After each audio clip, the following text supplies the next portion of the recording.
Well, hello, peeps, subscribers, and fans. I'm basically going to make some subs today. So I'm just going to turn the camera around and you can take a look and see where I got to, and then I'll show you the rest.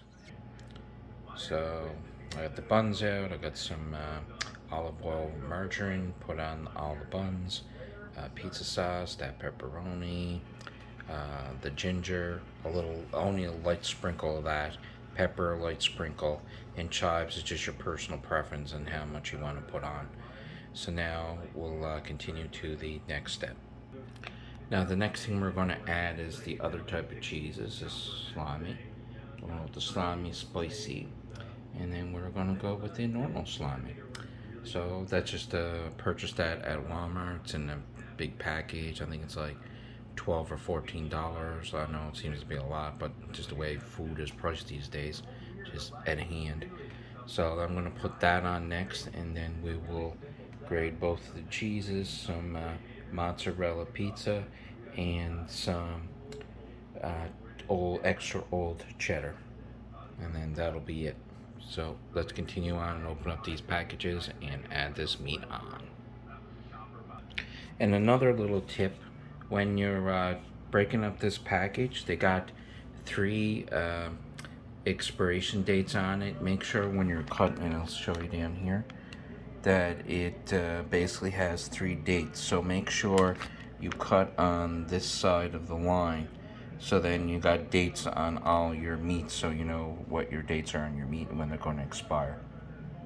Now let's continue on. Alright, so the first one we're going to open is the spicy one. Yep. And these have a reseal on them, so you see this little spot right here. If you hold in on that spot, I'll show you. There's the tab, what it looks like before you open it. Then you just grab it, pull it, and it opens down the whole side. But I find it does reseal, but the reseals only last for so long, so you probably get about 2 or 3 seals on it, and then that'll be it, and that's all you can do. So this is what the salami looks like. So we're going to put 2 pieces on each one. It's your preference. You can add more if you like. So let's add the other. Add the rest. There. Add the other one. Throw her on there. Okay, now next we will see. Now what you do is just push it down and around the edges like so. And just keep working your way up and go up to the orange tab, and then it's resealed again. And you don't have to use as many of the Ziploc bags as the other benefit. So next one, we're going to use this this salami. So let's open this one up. Now this salami is quite spicy, like this one, these ones too. So if you like stuff really spicy, then these are probably going to be your preference that you want to pick from. They have other ones in this brand as well that's more spicier than this one, and that's hot. So now let's open it up. I don't know what, I can't remember what kind it was.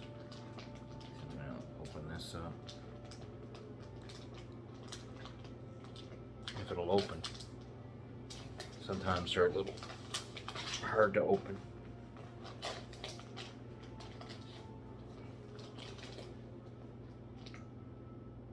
So we need 4 pieces. I'll put 2 on each. So that's what it looks like there. And then we're just gonna put, I'm gonna put this slice on the 2 slices on the other side on top of the pepperoni. Now the other thing too as well, if you leave your subs opened after, let's say you take these subs and then what you do is you put your cheese and everything on the top, then you put them in your air fryer or your oven, either or, and then what you do is you just put these, you just put the cheese on top, you just put this in like this without the cheese. Then once you put them in, you put them in your air fryer oven. You crisp all the meat up first, and then add your cheese on secondary. And then all your meats will be cooked. and it will taste better as well. You don't want to make them like Paul's Food Factory pizza burgers. Well, they got no taste to them, and the pepperoni got like small amounts of pepperoni on them, and they don't put enough cheese on them, and then they're all soggy when you go put them in the microwave. I prefer making my Paul Food Factory pizza burgers by opening the faces up and then putting them in the oven or the air fryer and then folding it together instead of using the microwave.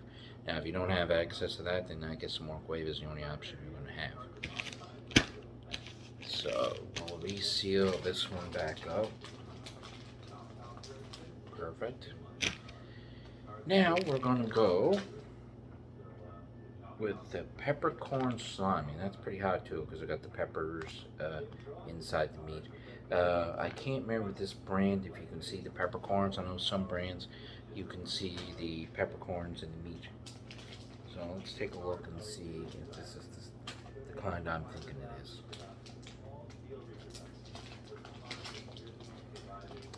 Yes, it is.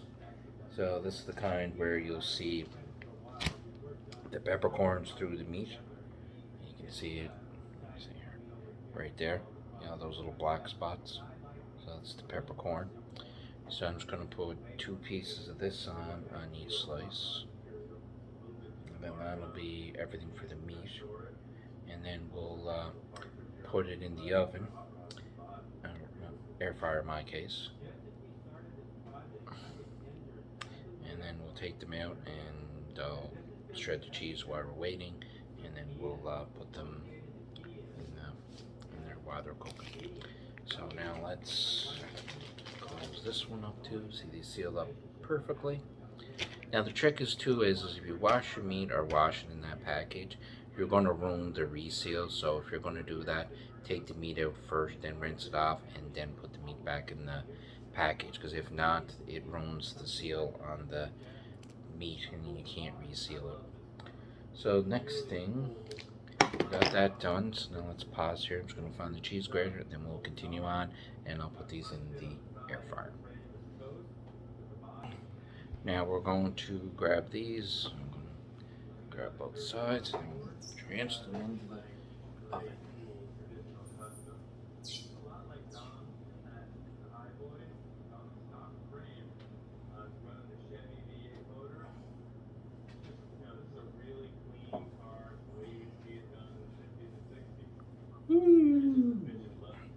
Now next one. Okay, around. Oop, I had it the right way. So there's all 3 in the toaster oven. A little tip when you're using this Ninja fryer, there's right here, there's like a little ledge. Put the rack upside down, because if you have anything on there, like one of those pans right there, and when you go to pull this out, the pan will slide off. So if you put it upside down, the pan will not slide off. It'll catch on that edge. Another little tip there. So let's slide these in. And you can buy this Ninja on Walmart or Amazon. It's pretty well anywhere you can purchase it. It's been pretty good, but the only thing I have a complaint about it, everything works good, the features work awesome. The only thing is I find it's really hard to clean. Like, I find they're all like that, but this one has like the fan in the back, the conventional oven. So what happens is that you really can't put any cleaner around it. And the only thing is the only way to prevent all that, you'd have to basically clean it every time after you're using it, which a lot of people will not do that. What they need to do is start making some oven cleaner that you can spray inside that is friendly to air fryers, so that they're easier to clean. Like, they just make it so hard to clean. And if you don't clean them after a while, you'll get kind of like a greasy burn smell too. So what we're going to do is we're going to go for about roughly, I'm not sure, I can't remember the time frame, but we're going to put it on for about 20 minutes. I'm going to put it on full, and I just put it on level 3. Just make sure that you select the right rack level up there so that it will cook the food the best possible way.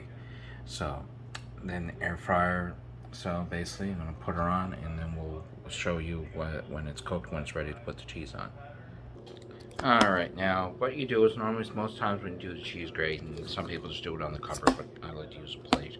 So put a plate on the cover, I'm going to grab the cheese grater, I like these cheese graters because they got the big grate in them. I find some of them, the holes are small, and I find you go through a lot of cheese, especially when you're making pizza. So cheese grater on top of the plate, like so.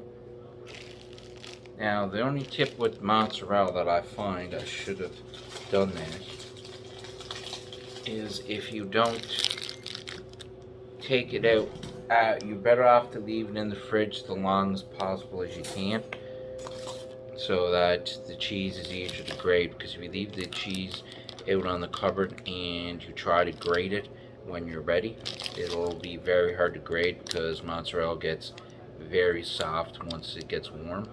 So I normally follow that, but this time I just didn't do it. So pull this plastic down. I got this technique on the go here that I cut the end and I just roll it back over the top each other, and then I pull it down like so, and most times it'll keep the center closed, but sometimes it doesn't work all the time.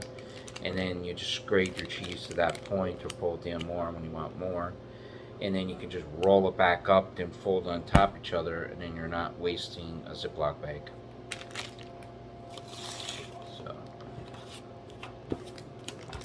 So I'm gonna have to grate quite a bit here because I got 3 subs on the go there that I'm making. And I really have no problem with Great Value Walmart cheese. Still tastes good. But when Black Diamond's on sale, I prefer to use the Black Diamond over the Great Value cheese.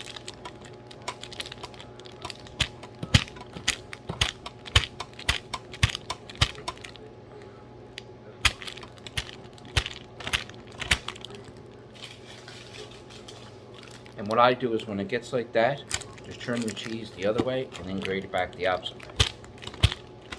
And then it flushes itself back in. So now let's see what I did. Roll it back up. Back up like so. Fold it over, and there you go.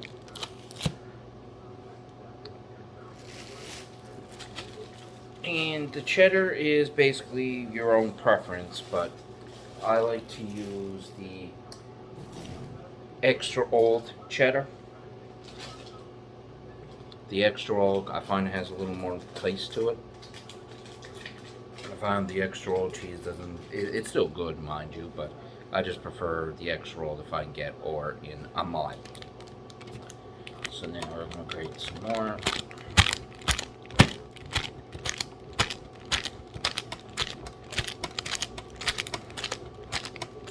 Now, there's another little trick that I discovered. I'm not doing it today,